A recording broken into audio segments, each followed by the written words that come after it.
from a galaxy far, far away. And a bookshelf straight out of the 90s. From Thrawn to Dantooine. And everything in between. This is Legends Look Back. Hello, everyone. It's me, Freddie C. Not Jared this time. Unfortunately, Jared has been attacked by the Krytos virus. He is the first human. He is subject 0, or patient 0, as they say, for the human transmission of the Krytos virus. You know, he's going to be okay, though. Are we sure that Jared's human? You know, questionable. That's an excellent point. Are we? He might be a Possible. Bothan. He might be a shaved Bothan. Yeah. Yeah, or maybe he's like whatever Farfalla is, and he's got those goat hooves. Ooh. True. We never, most of us don't see the lower half of Jared, so there's a high chance. High chance, because that's, Farfalla. I could see it. I met Jared in real life, but he was wearing pants. Yeah. There's a decided lack of rippling fur, though, I will say. In Jared's defense, not super Bothan-esque. He does like to run, so maybe it's, because that inverted kneecap thing. That's right. That's right. Definitely forgot about that. Thanks for that. Yeah. So as we hopefully Jared get better, please get well soon. And since you're not here, I'm gonna ask Rick something. Rick, today's a special day for you and many people in this world. It really is. And I want you to have the honors to tell us what day it is and a couple things about what it is. Just go. I'm not going to spoil it. All right. So today is Disney Plus Day, which is actually it is. But it's also Star Trek Day. Woo! Yeah! Star Trek! Yeah. So super excited about Star Trek Day. Just real quick, I just want to say thank you to Star Trek, because there was many sci-fi that came before Star Wars and before Star Trek too, but Star Trek, it blazed the path and inspired vision, and I think George Lucas was a little bit inspired by Star Trek. Probably not that much, but it's still a great franchise, and there's so many Star Trek fans, and I just want to say, you don't have to choose one or the other, okay? You can like all of the Star franchises. Yeah. So it's true. Honestly, you like what you like. If you want someone else to like something that they don't want to like, I mean, I don't know what the deal with that is. Yeah. But Star Trek holds I would say a very high place in sci-fi, because to me it's it's got a little bit of fantasy, but it's very sci-fi centric, right? It's very realistic in a lot of sense, where they would get people to review the script and see if if this were to happen, what kind of thing would we need, it would be some black box canceller of inertia or something, and it's like, okay, all right, I could see it. Right? Where I get Star frustrated. Wars, Star Wars is a different universe. It's its own universe. It is more fantasy, which is what makes Star Wars so Star Warsy, right? You see a lot of fantasy involved in that, and there's nothing wrong with liking either one. But yeah. What was your first memory of Star Trek, Rick? I remember watching it secondhand with my dad growing up, and didn't know what was going on. And actually, I think Voyager was one of the shows on air at the time, and I couldn't tell it apart from Next Generation or any of the other shows. Just it's all Star Trek. It's all Star Trek. Mm-hmm. And probably early 2000s. I can't remember what year, but the movie Nemesis came out, and my dad went and saw it, I think on the premiere, and we won a t-shirt. I won a t-shirt, and I still have it. It was like an extra large, and so as a kid it was like, this is useless, I'll never wear it. But now it's still exactly, but it's still in my closet, and it's like a Nemesis crew, from the film crew, and so I was super excited about that. That's and precious. I've shared this story before, but I'm actually a fan of the extended universe and Star Wars because I was book thrifting for Star Trek books. And that's the day I discovered that, there's a whole bunch of adult novels that are for Star Wars, too. I wonder if they're any good. So I love that. I can thank Star Trek for me being more of a Star Wars fan now. So cool. That's amazing. Yeah. What about you, Emily? What are your thoughts on Star Trek? On Star Trek, ironically, my husband is more on board with Star Trek than Star Wars, which is very strange to me because he is seriously lacking fundamental plot points in Star Wars. Like, we've been over it. I don't have an extensive whiteboard system with which to like draw everything out, but I feel like the basic premise is fairly simple and he doesn't seem able to grasp that. So, but he's all about Star Trek. So like we watched mostly the newer ones. He hasn't really like the newer like feature films, like not really the show quite so much. I watched a little bit of the show, but it was, I don't know, parts of it didn't age super well, and I wasn't at a point to really like, I don't know. It wasn't a great time for me, but I'm open to it. I mean, I'm not against it by any means. I feel like it is definitely a launching point into other areas of sci-fi and fantasy. Yeah. Yeah, I remember watching Next Generation with my mom. So, you know, those kinds of things. And I watched it. I would never say I was really into it. To me, it was too adult at the time. And Star Wars was it. It was like, yeah, this is the one. The one with the lasers and the blowing up of planets. Hello, Jar Jar Binks was so cool.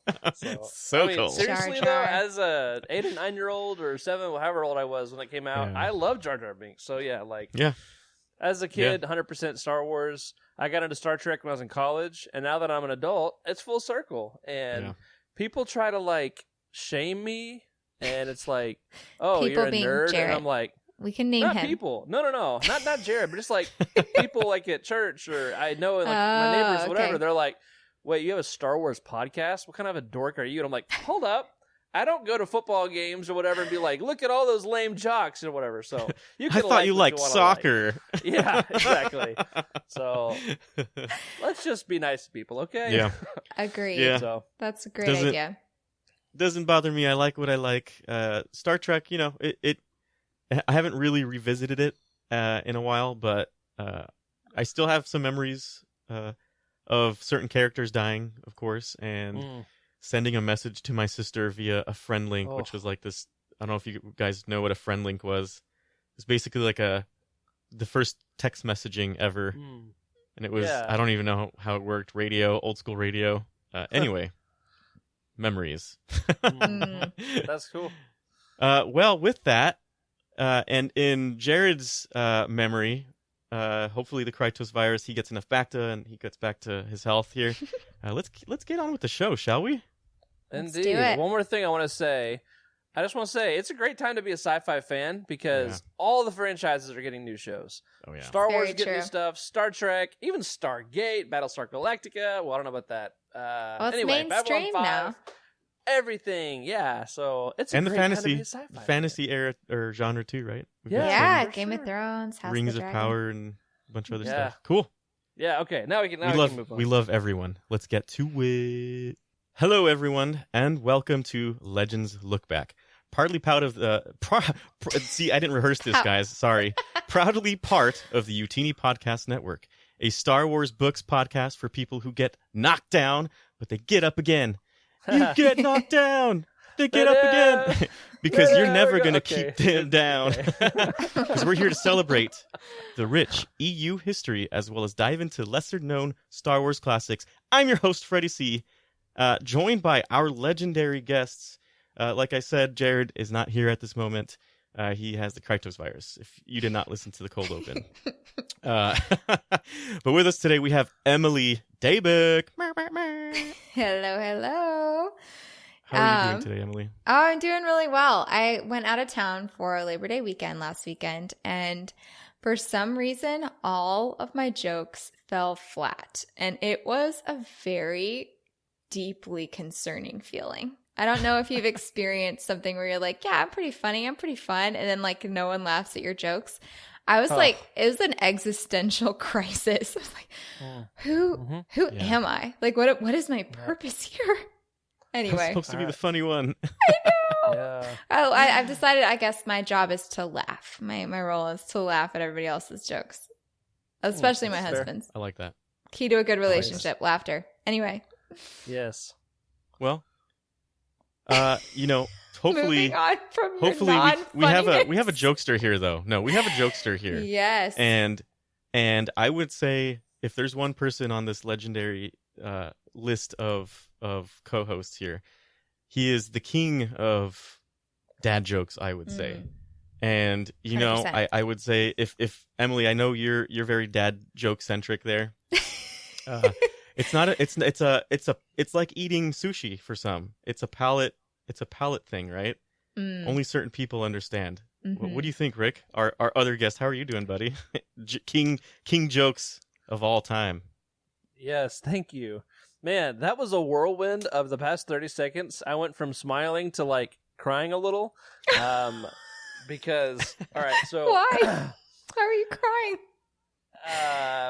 yeah, wow. We're just gonna get into some therapy here real quick. Oh no, are you okay? Emily, I wasn't laughing at you. Are you okay? No. Yeah, you're totally good. Totally Okay.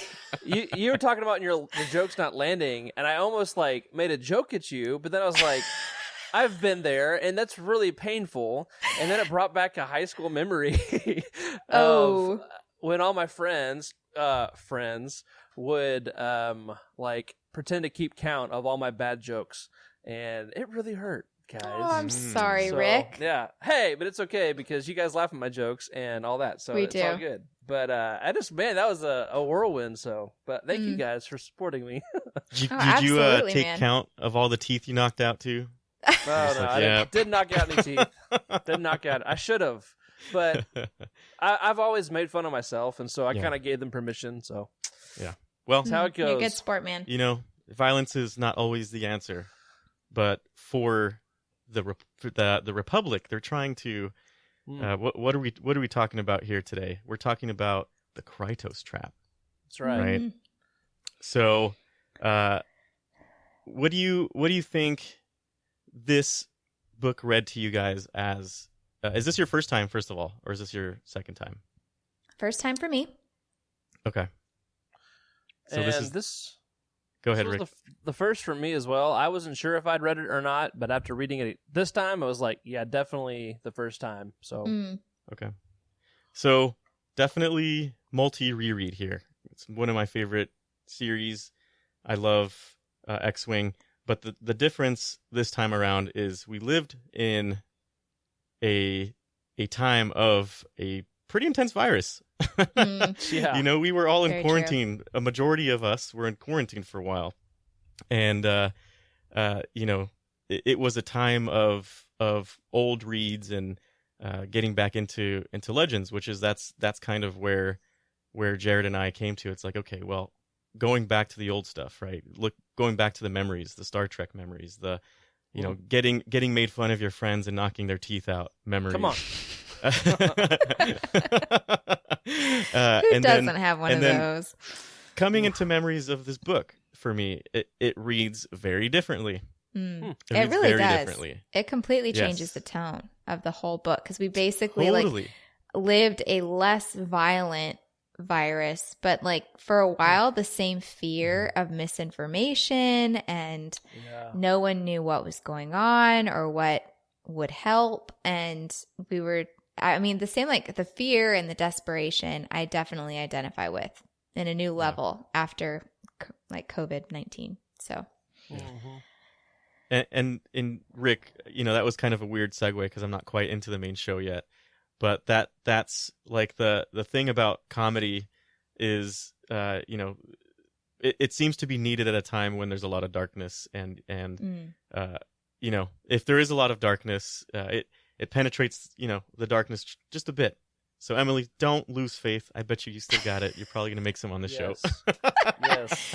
I hope so, man. I'm lost. What? Hey, it's all good. It's all right. It's all right. A We couple of all dad have our jokes from slumps. Rick. I'll perk right back up. Rick and I crack each other up behind the scenes. Yeah. Jared and Freddie, you guys have the main show going, and Rick and I have this understream going. Where we're just laughing at each other's little one-liners. Anyway, Yeah, sometimes I send Freddie dirty jokes that I hear in my head. Really? So we send each did other a not lot of know jokes, that. like the moist joke. Oh my That gosh. one landed really well. Hopefully you have that clip again so we can play it. Since Jared is not Oh, here, man. you know, it's different taking the reins. So whatever it takes, we're gonna get to it. So let's get into the main show here. One of the big questions after going through this thing that we did, it was a global lockdown, right? Everybody was locking down, governments all over the place, and there's still governments today that are doing the same thing, and it's kind of intense in some aspects. But we didn't experience anything like the Krytos Trap. Oh, You know, the no. Krytos Trap is affects it affects aliens basically, not humans. It's weird, or other species other than human. There you go. That's probably more accurate. Other species, and you know, it's incredibly violent. I think, let's see, Rick, Emily, one of you describe what it's like, what the book describes the Krytos virus as, because it's pretty intense.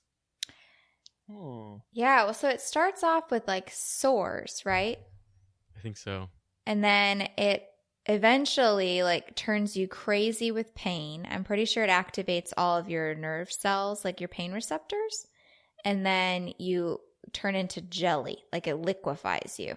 Ugh. It kind of reminds me of like, you know, in the Stranger Things, like season 2? I don't remember, but it like this like jelly creature of like dissolved bodies. That's kind of what came to mind, like what the Krytos virus does to a non-human. I don't know. Yeah. That was like a pretty gross picture. I didn't have anything else in my head. So like that's what my brain supplied to me is like the visual for what this does, but it's a horrifying disease. I mean, Rick, Yeah. what were your takeaways? Like, was that about what it was? I think so. I think that there's like organ failure, like systemic everything. Yeah. You just die. Shuts down. Yeah. But as you're talking, my image of Jelly Person is one of the early X-Men movies where the guy gets that mutant gene, like the senator who's anti-mutants, and he gets that mutant gene and then turns into like water and like breaks.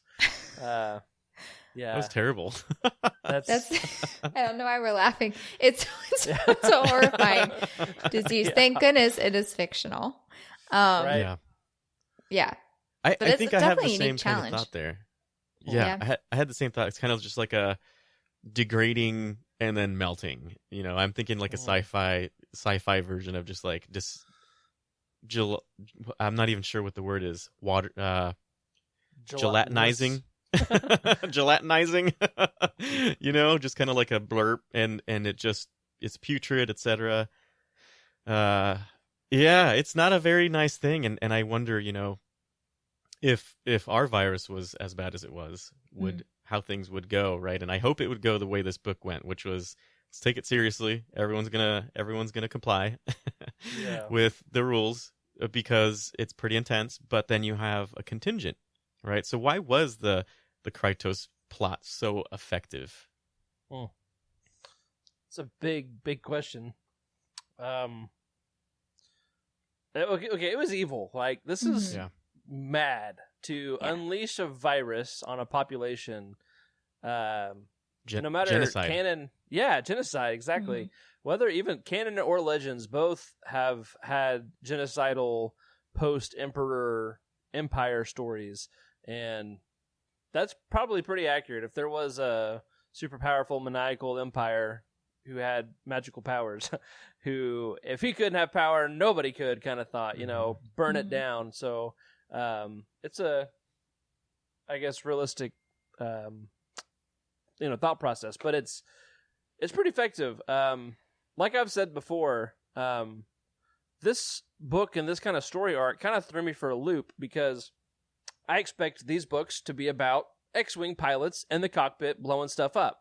And this story in particular, you can't fight a virus by blowing it up in a cockpit of an X-Wing. So that's one of the elements that I think makes it dangerous, is that you got to do, the characters have to get out of their X-Wings or their ships and do other things. So it's effective for the story, but it's also effective, as a weapon. Mm-hmm. What do you think, Emily? Well, I mean, it's definitely a challenging time in the New Republic era. It is kind of surprising that it lands in the middle of an X-Wing series, because it is not very heavy on combat. It's mostly just the trial of Corran Horn and and then a New Republic battling to fight a global pandemic that is straight up genocide and trying to battle misinformation and subterfuge. And I mean, it kind of envelops several different layers of warfare. There's psychological warfare of instilling fear in the entire planet of Coruscant and the galaxy, of who is going to be in charge, who has the cure, what is the cure, how can we get help? And then so that's the psychological component, and then there's also the biological component. I mean, it's a legitimate virus that can be spread and cannot, as we know it, be stopped. So how do you handle the biological warfare agent? So I mean, it's very complex, but I was a little bit surprised that this landed in an X-Wing book. Yeah. It's very, the one thing about the book, and I see the notes here in the show notes, and it's very true. The trial, the whole Krytos plot, and Corran breaking out of prison, all of those are very seamless, and they just, there's no, it almost seems like it ends where it needs to. Then you start into the next section, right? Just like it's perfectly written that way. It works, and for sure. It does. It really does work, and it really gets you to the 14th read of this book. I feel like I don't even know how many times I've read it, but it feels like 14 times. But it feels like there's so much that is unsaid in this book because they don't specify it until the very end. But it's the amount of counter intelligence and intelligence operations that are happening behind the scenes, that we don't even see in this book, which is all, what is it, Dairy Coat? No, sorry, that's the wrong general who made the virus. Yeah, that's the general. I'm trying to think of Pash Kraken Senior. I think it's Kraken Senior. Kraken Senior. There you go. Yeah, Kraken Senior, not Kraken Junior, who's in Rogue Squadron. And they have Irish accents in the book, which is enlightening. I like it. It's cool. Yeah. And it's like, oh, this is typical Isard in her typical game. It's like all this destruction and death just for a game, It's kind of terrifying. Insane. Yeah, because I feel like in most situations, military leaders are trained because they're really good at striking military targets and not civilian targets. And all Isard does basically is target civilians. So I'm kind of surprised that she made it up as high as she did. I don't know. It lets me question a lot of the Empire's education. I don't know. How does a woman like this get that high up in the good Empire? Because there was a time when the Empire was good and then it twisted and became bad. I mean, the root of it was bad, but there were a lot of really good elements about it. So I'm just curious how a woman like Isard got into the place that she is. Well, the Empire is evil. Yeah, for right? sure. I mean, it was run by a Sith, and you can sit on the Sith side and say, well, how is that evil? And then you read Bane on what a true Sith is, and it's no remorse for any. It's basically a bit psychopathic, I would say. It reminds me of, what is it? No Country for Old Men. I can't remember his name off the top of my head, but that actor, no care for life. It doesn't matter. But also the whole genocidal factor, right? Smart to pit people against each other. It is. Because evil genius. It's so simple. You just do something and you don't even have to get involved. You let them fight amongst themselves, which is a virus in itself, right? So true. So the whole genocidal thing is very interesting because the anti-speciesism in the Empire is pretty intense. And on the other hand, you've got the New Republic trying to. I'm not sure what's Rick, going on what here, in the but world? I Why can't are wait you to hear it. I'm sorry. As My brain just caught up. I'll okay, quick we'll joke. get back to you. Hopefully, you can make it funny for the rest of the class. Okay. Do you want me to share it now or just wait? Go ahead, man. Go ahead. Yeah. I was still thinking about what Emily was saying a minute ago about, what happened to the Empire. It used to be this great force for good kind of thing. And I was thinking about we should have a campaign, make the Empire great again, and it's mega. Okay. But I'm Mega. just What? just gonna move on. Yeah. That's a thing. That probably should have just stayed in my head. Mega? Oh my That's gosh. probably Anyway, we'll Move on. Just move we'll on. go. It's a good one, Rick. It's a good one. Oh my goodness. Very memeable there. It's memeable. So, the Empire is very anti-speciesism. At least in the book, we get a sense of, the humans do the decision making, and the embrace for the species tends to be for the species that are kind of intense. Very hunter warlike soldiers. They're used for their purposes. They're not used for their brain. If they use them for their brain, they have to make, the Empire would have to make them weak by something. In my opinion, that's how it is. But what is your view on the anti-speciesism in the Empire, the embrace in the New Republic, and how does that play out in this book? Because it's pretty intense. Let's go with Rick and Emily. Doesn't matter. Whoever wants to go first. I'm still gathering my thoughts, Emily, if you got something.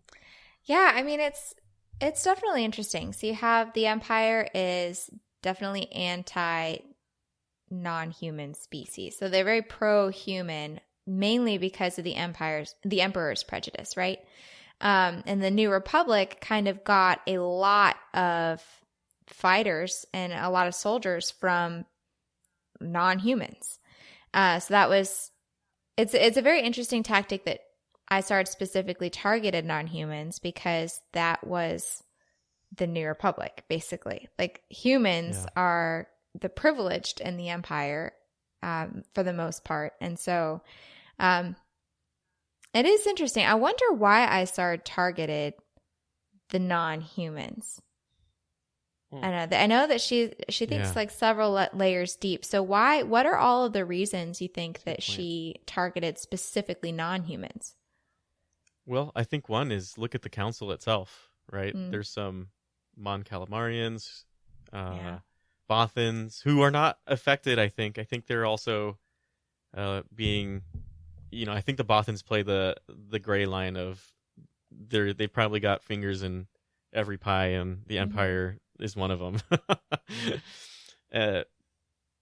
But it's a tough one. I mean, I think it's you've got some very interesting people and I think it comes down to the difference, right? The Empire does not like different; they like conformity, and that's one thing. That's one that I guess you could say.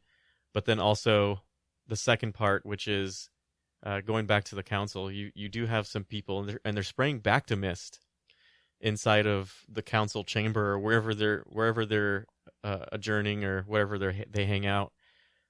Those senators, I guess. I don't know. What are we calling them? The council? The high council? I don't The know. Provisional Council, I think. The Provisional Council? Okay, Yeah, I think so that's the how they Provisional refer to it in the Council, book. imagine a couple of them getting wiped out. Then what does that really do to Yeah. the New Republic? That creates chaos. It definitely And then- specifically targets the New Republic because there aren't very many non-humans in the Empire. What's left They're of it? mixed all throughout. Everyone Yeah. has like an equal chance at whatever position, so it's spread evenly, I guess. Well, I Or think as evenly also it exacerbates the question of, is the New Republic better than the Empire? And so I think what's her face, Izard, she targets the civilians because she wants them to question whether or not the New Republic's any better. Because with the Empire, it might have been, speciesist and chauvinistic too, by the way, because most of the Admiralty were men, Oh, yeah. Human male, and so a lot of factors there. So like that's why like Izard and Dahlia are kind of hidden somewhere else. Maybe that's just retconning it in the lore, but I don't know. Anyway, so yeah, she's targeting the civilians and getting them to question their allegiance to the New Republic, and making it where, like you said, Freddie, it's like a mental game virus as much as it is a physical virus. They loyalties and motives, everything is up for debate now. Do the humans who are on the Provisional Council or whatever, are they really, do they have a hand in all of this? Are they trying to actually be against some of these species out there and really trying to maintain the control that the Empire held? Or is this really, truly, an even playing ground? So it opens up the can of worms of all those questions being discussed. So it just breeds chaos and breeds, it takes more control away. Yeah. Okay, I like that. Yeah, and this book definitely pits a lot of different things together, right? There's a lot of political play. There's the virus itself, right? The partisan politics that are happening, the virus, the misinformation of what the citizens are thinking are happening to the people with the Krytos. They think they're just taking them to camps and like exterminating them, so they don't want to get help, right? And then of course we have all the Star Destroyers that are hidden in the planet, which is kind of terrifying. Super Seriously. Star Destroyers. Like it's Super, not just yes. itty bitty Star Destroyers, which are massive. It's city size Super Star Destroyers. Rick, you should try to see if you can look up some facts there on the on what a Super Star Destroyer looks like. And then of course, I would actually be really interested in that. I didn't catch that it was a Super Star Destroyer. We have Corran Horn's ego as a danger in this whole thing. Oh man, gotta look out. We know that we know that ego can cause a lot of unfortunate stuff. So what do you think were the most dangerous forces or the most dangerous force in this Krytos Trap book here? What do you think? Out of all of the things that happened, there was not just the virus, there's the politics, there's a lot. I mean, they're being pit against each other, the Republic's being pit against the fighters, right? The soldiers and stuff. They want to go do their own thing, and there's a lot of rebellion happening within the rebellion. Yeah. I mean, I think. So what do you guys think? Yeah, go ahead, Emily. Oh, well, I think for sure it's misinformation, I think, is the most dangerous, because an idea can take root and spread. You can contain a virus for the most part. It's difficult, but it can be ultimately contained. An idea that the New Republic can't protect you any more than the Empire could have, that is dangerous. And that could take down everything. That can take down governments and propaganda. Yeah, it's propaganda. So yeah, I think that ultimately is the most, but followed very closely by the Krytos virus, because oh my goodness. Like, can you imagine being in like the brainstorming meeting where they were like, hey, let's create this fictional virus. And like, by the way, it's only going to target non-human species and it's going to melt them from the inside. Like what? That's insane. It's terrible. What about you, Rick? That's a good, so I'm looking up Star Destroyer specs, but I can talk at the same time. So, I think the meeting point between the political and the physical, the medical, is the containment of Bacta. And so, Bacta is the cure. It's the way to process and get this virus out of these people's bodies. But it's a substance that is controlled by different factions, species, whatever. And it's now become politicized. And so that to me is a dangerous force that it's a physical need, but now it holds political power and military power, because that's like the only action in the book is fighting over a back to shipment, Mhm. For me, it all comes down to the Bacta, which I think is Logistics. logistic. Isn't that the name of what's the next book? The that's next a good book is the question. Back to War, I believe. So there we go. Foreshadowing. Yeah. There you go. Foreshadowing. Yeah, so that's the thing, right? Battles are won not by, how many people have been killed in action. It's really the logistics. The logistics as everything in war. So being able to create chaos amongst every single thing, be it the High Council has its own chaos. I'm pretty sure that hold on, I got to look at my dramatis personae. Let's see here. Oh, I think it was right, by the way, Lieutenant Pash Kraken. I was right on that one. So let me see. Who am I looking for here? I'm looking for the Bothan that Borsk, of course. Oh my gosh. Borsk dude. Phalia. Borsk Phalia. What is Snake? The guy you love to hate. Yeah. Like, what I is would Snake? say, and it's a very she's playing on him too. So I feel like the politics, she's playing with every single thing that she can, and it's genius, honestly, that she managed to hide the whole super star destroyer in Coruscant. I mean, imagine you're in a city. Pick your favorite city. Let's go with Boise. I don't know. And you're living in Boise, hanging out, and then you decide to go hiking, and then you just see the whole downtown area just start to lift up from the ground, and then from there, you saw it keeps going, and now there's more ground, right? Because I'm sure this thing's huge; it's a city size, and it's I don't know how many kilometers, Rick, if you got that yet. It's 8,000 meters, which is about 5 miles. Are you serious right now? It's crazy big. Yeah, an Imperial class miles? Star Destroyer was 1,600 meters, and a Super Star Destroyer is 8,000 meters. So almost gosh. 5 miles. So imagine 5 city. miles of not just straight, right? Not just straight. We're talking. Ooh, look at me going crazy here. We're talking like the wedge cheese coming up from the ground. Not right? Wedge Antilles. Wedge Antilles just coming up from the ground. Yeah, so you've got this massive thing coming up from under the ground, and it's like, okay, we were dealing with a virus. We were dealing with these partisan politics that we're all playing at this moment. We're dealing with the propaganda, the terrorism, right? And now we've got a humongous thing coming up from the ground, which in my opinion, that was actually the weakness. Because once that happened, it was like, hey, look, everyone, see, we told you, the Empire is here messing things up. That kind of changes the whole thing. Like the propaganda machine can work in our favor, right? In their favor. If she had stayed there, she could have seen probably the end of the Republic. Seriously. In my opinion. Right? Yeah, or take like an escape pod, man. Like, don't just bring your whole friggin' Super Star Destroyer up. Like, I don't know. That was a bold move. That's another thing I would have loved to be in the brainstorming meeting when the author was like, okay, hear me out. We're going to place the Super Star Destroyer in the crust of Coruscant, and no one is going to remember that it's there. No one.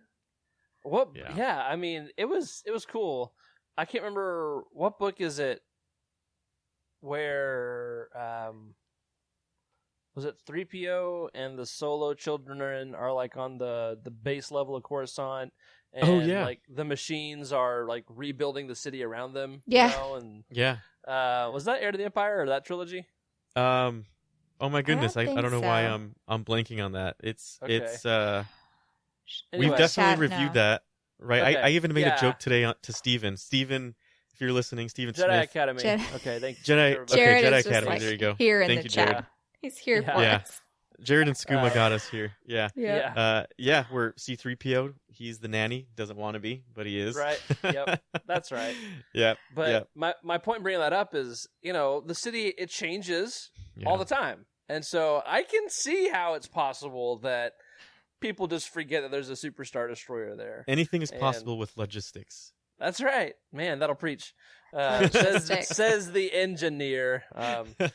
But yeah, no. What was I gonna say?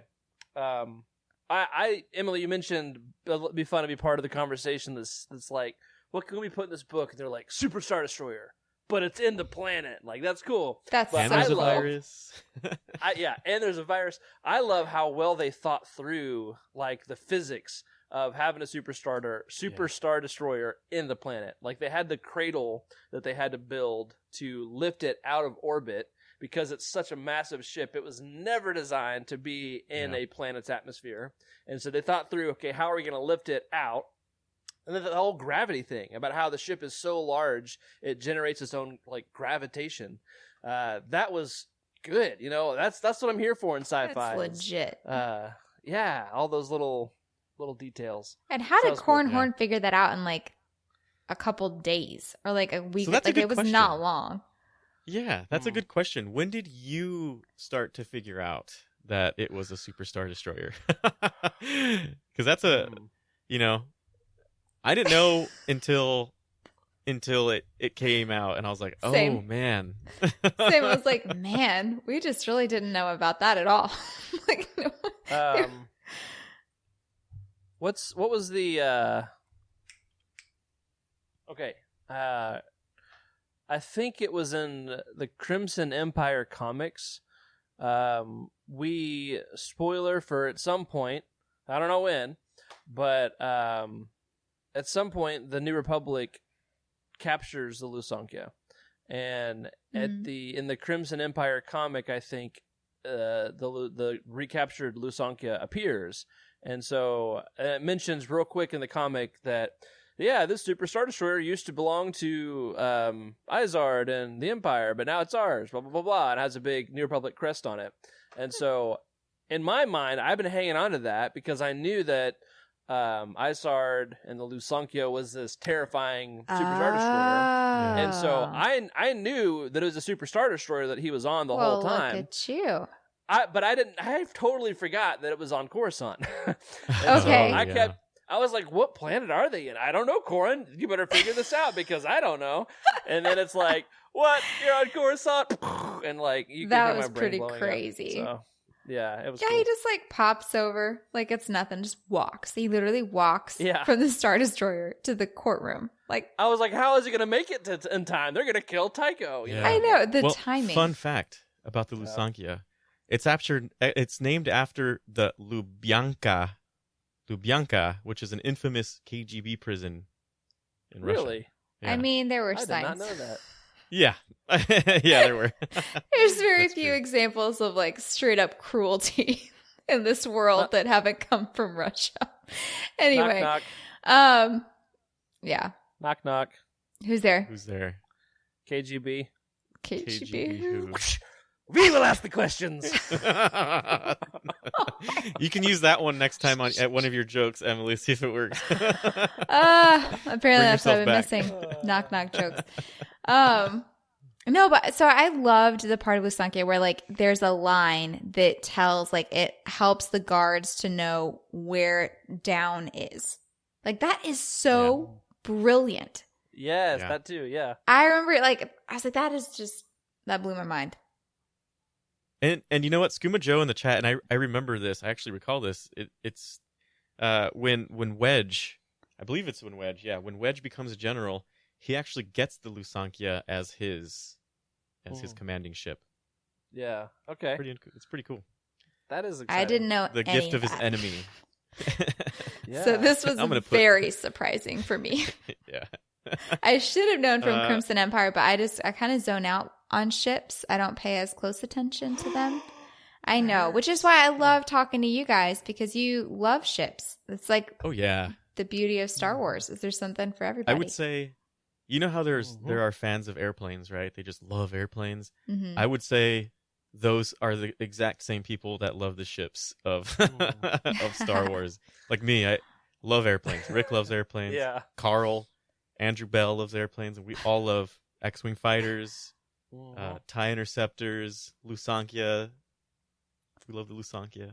I never thought about that. Nice. There are just people that love airplanes. I remember we yeah. flew into DC to visit my in-laws, and like they literally took us to like across the street from the airport, and we literally watched airplanes land for like half an hour. And I just kept looking around like, is this an activity that we're doing right now? Like, are we just like here? We're just here to watch airplanes land.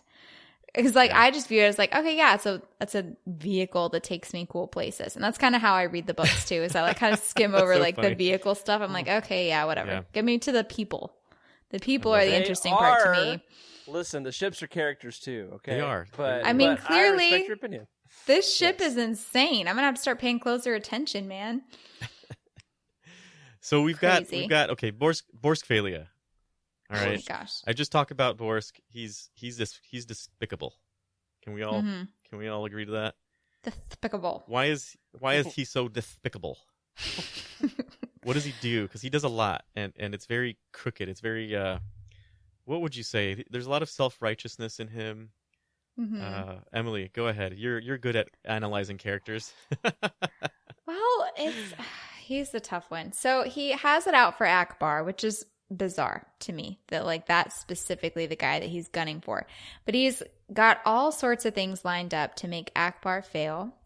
He's also playing a part in the back doors. I think we see a lot of him in the 4th book of the series. That's a theory. I don't know that. I haven't read it yet. But let's see. It's sort of like he's playing both sides. Like he's definitely power grabbing in the New Republic, definitely undermining leaders to put himself and other Bothans in a higher power. Help me out a little bit though, because it's been a week or two. So Yeah, he's slimy. Yeah, he's slimy. He's very sly. He's very I'm trying to think of the word self gratifying, right? He's trying to do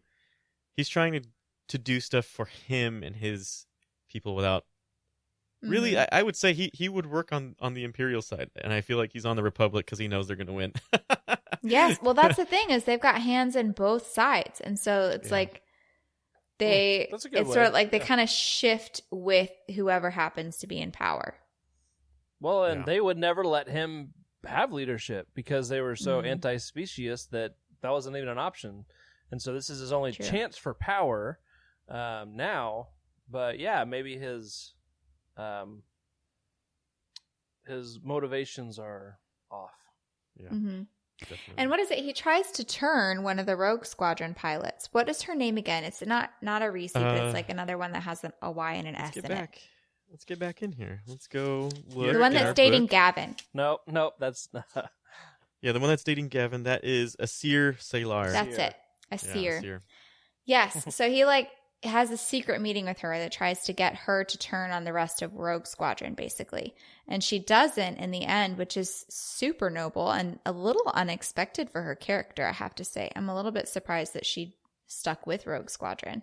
Mad respect. Thank you. But yeah, so he like tries, he's like got it in for Rogue Squadron too, which is so strange. Like why would that be a target for him? Totally. Yeah, he's very self-gratifying. Yeah. Yeah, he's very despicable. You love to hate him. I think Jared said it in the chat. Borsk is the worst. The worst. Oh, Jared. We missed you, So- man. Yeah, we do. We definitely miss you. Let's see here. I love the way that Jared. So even though his voice is gone, his voice is in the still notes. very He's present. still he's in the notes, in the show notes here, and I'm gonna read it just like he wrote it here. We would be remiss. There we go. If we didn't mention the brand new unabridged audiobook performance by Mark Thompson. Oh, 10 out of 10 in my opinion. Oh yeah, 100%. What is? Yeah, there he is. Look at Mark Thompson. We what got a to see gem. him, talk to him. Yeah, he is a gem. I was so excited. He came by the booth That at is- Celebration for you audio listeners. This is a picture of him holding a lightsaber in his High Republic Jedi getup at the YOUTINI booth at Celebration 2022. It was probably one of the most exciting moments of Jared's life. I know for most of the team, it was a high point of the entire weekend. But yeah, love the guy. Does a great job. Yeah, definitely. What was your favorite? Did you listen to the audiobook, Emily? I'm assuming you did. I did. Okay. What was your favorite part of his narration? Or I guess just the audiobook itself. The production was fantastic. I love the addition of like the audio tracks. I think it definitely heightens a sense of urgency when you're reading and you know which parts are important because there's music playing. Sometimes it's harder to tell, but like you can tell when something is building up because the music starts to build up. That's a good question. I hadn't really considered what my favorite part of the audio drama was. What are your favorite parts? I love the names. The ones that I didn't know how to say. That's a good point. Yeah. Excellent point. Yeah. That always helps me. Although, there's a whole thing with Ginge and Zinj, Yeah. and I wouldn't say that the audiobook gets it right all the time, right? Because we've got rankers. We've got rankers everywhere. Yeah. But I would say when I listen to his voice and I listen to it carefully, because I admire voiceover work. I think it's fantastic. And to hear how he emphasizes his words and how when he emphasizes them, I'm sure he's got a lot of direction. There's a lot of, crew telling him how and what to say. But I would say the way he reads the books, the way he reads, and of course, if you put it to one speed, right, it's very enunciated, very clear, concise. You're going to hear every single word. But I just think the guy is an absolute artist when it comes to this stuff. I have no idea how else to explain it. Yeah. I'll piggyback off that. And yeah, for me, Mark Thompson is like the voice of Star Wars books. Because like I have so many memories of the different books, and I can think about where I was when I'm listening, all that kind of stuff. And I know he doesn't do all of them, but he does a lot of them. He does them really well. And yeah, so I don't know. For me, it's the familiarity and the comfort, but that's why I'm excited that these like we're going back and we're doing these Legends books some justice and giving them unabridged recordings because they're great stories and now they're getting the production value they need. So yeah, Mark Thompson did great as always. He keeps it accessible with all the action, keeps it engaging. Like you guys said, the sound effects, the music, the different character voices, it's all just superb. It just highlights the story too, it's not really surprising that the audiobook is great because it's a great story, but all the factors come together and just make it really, really good. For sure. Definitely. Yeah. That was, I couldn't said it any better myself. The man's voice is 100% Star Wars books to me. And, just listening to everything he says and Emily having the audio tracks, the production itself, I'm so glad that we are getting this level of attention for Legends books, right? I mean, Legends is fantastic. I love Legends. And the fact that we're getting these productions, the books as well to collect, and even to reread, like these are coming out, and I bet you there are people reading them who have not picked up the Essential Legends collections or any Legends books in a while. And not just that, there are other people that pick these up who have no idea what Star Wars is. And maybe their first book is a Legends book because of these. And all of that. Yeah, exactly. All of that it brings joy to me. It makes me feel like, I love talking about this stuff. I love reading this stuff. I was obsessed with the release schedules of all the books. And, at the time when it wasn't a huge thing and YOUTINI didn't exist, it was your own self who got yourself hyped up. And there were things though, like for instance, Del Rey, they had I'll never forget this. Jared will remember this. They had a Star Wars action team, and this was like a thing of like the 2000s and the 90s. It was very much like a street team. Like they would get volunteers to basically be brand ambassadors, and you would tweet about things. Yeah, you would tweet about things. You get points for it if you can prove it. You rate the book in any application, and you'd get points and you get free books because of it. But it was very 90s 2000s thing to like get people to basically do your marketing for you. and you know, having Mark Thompson read the Krytos Trap to me was fantastic, 'cause I've read this book so many times. I have multiple copies of these sitting around the house because I forget that I buy them, and I just buy Legends books whenever I see them. For you know, I don't have a list like everybody else. I just buy them all the time, and I'll just give them out as presents. But Awesome. being able to hear the book was, you know, putting myself in the cockpit, hearing the remorse in Mark Thompson's voice when he talked about Mirax being just absolutely mentally destroyed by the fact that this person that she really cared about, and we all know, well, some of us know what that feels like, right? That love, and you know, the love of a girlfriend, boyfriend, husband, wife, whatever, mom, dad, doesn't matter, from anybody, your friends, losing that is really tough. And I have never read it that way, and having Mark Thompson speak it to me that way, though, it really like paints this picture in my head of how sad and pissed off everybody is. You know, yes, they got Coruscant, but no, they lost, like, they thought they lost their best friend and their the guy who always had their six, if you will. So there's so much loss in this book. I mean, there's Corran, who everybody thinks is dead, and then Ayala loses her husband at the end, where she gets him back at the beginning of the book, and then it turns out that he's a sleeper agent, and she has to kill him in the end. So it's such a torn book. I mean, there is loss all around, where important characters die for good reasons, and then some die for no good reason, and it's just it really hurts to read. I feel like the author did a really great job doing that. But absolutely, yeah, the whole being a prisoner thing too, and having to mentally stay in there and escape, and seeing the other prisoners and their mentality of, do we risk trying to get out? Do we bide our time? Like, what's the cost benefit, I guess, you know, on all that. I think that this, you know, listening to the audiobook, and I know, and Scuba Joe in the chat has not listened to a Star Wars audiobook.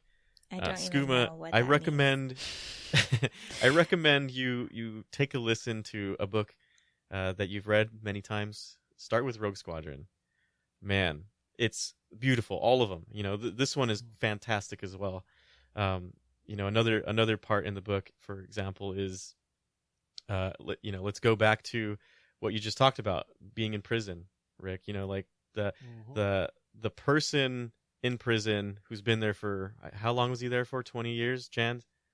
Shouldn't have been 20, but it was since you know, the war. Like, I mean, the war's kind of still going, but like, how far are we after the Battle of Yavin? We're timeline people on this. I know. We're fairly soon after. I mean, the New Republic just took Coruscant. Before that, it's 7 years. Is it 7 years? So General Jan Dodonna is who we're talking about. He's in A New Hope. Skuma's pointing that out. And so it's been several years that he has been imprisoned by the Empire. Yeah. And so long enough that you're not sure what to do, right? Jan Dodonna, yeah. So that's the thing, right? It after this book, it's like, we need to go save my buddies. Yeah. I was just there. There is no hope. Everyone has lost hope. They saw me escape, and there's now hope probably permeating through them. And there's no way we're going to end this book, you know, or end this series where we're at. We need to go save my buddies. And there was nothing before that. I felt it, but hearing Mark Thompson again say it, and listening to that story and listening to their voices, right? Because that's what he does. He does their voices as if they were saying it. and listening to the hopelessness, like don't keep your head down, or keep your head down and don't do anything out of the ordinary, or you're gonna he gets hurt, right? Jan the man gets hurt. Man, hold up. Go ahead. Okay, I want to see a Les Mis Lusanka mashup. What? Ooh. You just were saying, keep Look your head down. down. Look down. Look down. Oh man, that would be great. something. Les Mis Star Wars edition. Can you hear the rebels singing the songs of angry aliens? Okay, I want Mark Thompson to sing that. That was amazing. Yes. That would be awesome. Well, I think we've hit a lot of our topics. Is there anything we're missing, Emily? Anything you want to talk about with Krytos Trap? Last thoughts? Thoughts are like, there is just more and more the more you dig. I mean, it was such a complex and entertaining read. Like, if you want to just skim it, there's something for you. If you want to sit and really dive in and discuss, there's something there for you too. So, highly recommend. This was a really engaging read. I keep waiting for Jared to make an appearance like Corran Horn at the end of his own, murder trial. So, Jared, here's your chance. One more chance. Just Jared, pop on by, upstage us. Yeah. We're keeping the camera on just in case. Just in case. We'll leave the light on for you. I'm pretty sure that was a commercial. What about you, Rick? Yeah. What are some last thoughts? Anybody else? Anything else we should talk about? So I liked how this book, it closed some loose ends. It ties up the whole who's the spy kind of, and is Tycho good or bad? The whole, there's just a lot of character growth across the board of the squadron, but it's definitely a turning point, right? There's still more to the plot, but at the same time, it's kind of the end of an era, or at least it's I don't know. Who writes the next book, Back to War? Let me see. That is Michael Stackpole. Okay. Again? So we Did still he have write the whole series? No, he wrote like the first 4 or 5. Okay. Yeah, I'm not sure. Number 6 stands in my head, but it could be 4 or 5. Yeah, I can't recall right now. But it's definitely a turning point in the story, I feel. But I haven't read yet beyond here, so I'm excited to see what's next. I decided that because of the race to the finish, I don't think I'm going to wait for the audiobook. I'm just going to start reading the next one. It's been driving me nuts because they're going too slow for me. But I'm glad that we're getting them. So yes, I'm just ready to keep going. So we have Wraith Squadron, which was released in 1998, and that was by Aaron Alston. And then Iron Fist after that too, in the same year. So I think it's the first 4 by Stackpole, and then we've got Stackpole does come back though on Isard's Revenge, and that was released in 1999. And then we've got some more Starfighters of Audumar, which is written by Aaron Alston as well. So it looks like they go back and forth, but story. These books are fantastic. Every single time I finish one, I want to pick up the next one, and I'm glad I don't have to remember what it was like when they first came out, because just having to wait a couple years or a year to get the newest release of X-Wing was always a treat. That's for sure. So that's a good way to look at it. Yeah, it's a good time to be a Legends fan, because don't you hate waiting for that next book to come out? Yeah, you don't have to. Yeah, there you go. If you want a new cover, you just have to wait a couple months. They're just like racking them up. Yeah, back to back. Awesome. Well, let's see. I think we've got some show plugs here. Emily, what are we doing next week? Or the next episode of Legends Look Back. So, football season is back, y'all. The next episode of Legends Look Back, which is going to be Thursday, September 15th, is the Sith Lords Draft Legends Edition. So come with your top draft picks. We are going to be talking all things Sith. Cristiano Ronaldo. What does that mean? Different football. Yeah, Oh, okay. wrong football. I was thinking that it's almost hockey season. That's the only sport I care about. So Oh, geez. I That's tried doing funny. hockey fantasy, and it's just like, that is just a different thing. That is nowhere yeah. near easy. I mean, I It's a can't different do sport any for other sure. sport. So oh my gosh. Totally different. yeah. Rick, what do we have coming up here on Star Wars Archives? Okay, so shout out to Star Wars Archives. It's a really, really fun show. And they are 3 Sundays away. So September 25th, 3 Sundays away from releasing episode 50. Woo woo! And so that's going to be a Patreon exclusive. There's not going to be a public release for this show. Episode 49 drops this coming Sunday, and the excitement for this really cool milestone has been building up for it. So if you're not a patron, this is your chance. Get on that Patreon list, membership, that's the one. And be ready for episode 50. Yes. Yeah, that's going to be good. Yeah, and for those of you that don't know what Star Wars Archives is, it's like our deep dive show. So if you love like really obscure facts about Star Wars, or you really like Welsh accents, then you want Star Wars Archives. It is currently a Patreon exclusive show, but man, is it worth it! It is so entertaining. 2 of our teammates, Trevor and was it Joxy? Is that his? Anyway, Jose, Joxy. Yeah, Jose. Jared always refers to him as Joxy, so I'm not really sure if Yeah, he he's does. like a Jose or a Joxy. I'm not really sure. Anyway, it's an excellent show. It is. I'm a huge fan of it. If there's one thing on the YOUTINI network that I would listen to continuously, and I couldn't listen to my show, because I love listening to the old stuff, because I remember, I'm like, oh yeah, I remember that. When I reread books and I forget about it. It's always fun to go back and listen to our episodes. I love it. But Star Wars Archives, they hit it out of the park every single time. I would say every time we get Trevor on the show too, to just give us a flavor of what that Star Wars Archives is. Ooh, yeah. It really gets the views, if you know what I mean. Like the Death Star plans. Hey, let's talk about the Death Star and everything we need to know about it. That's what you can get at Star Wars Archives. Mm-hmm. Definitely a good show. Legit. Yeah. Well, Good that show. does it. Good show.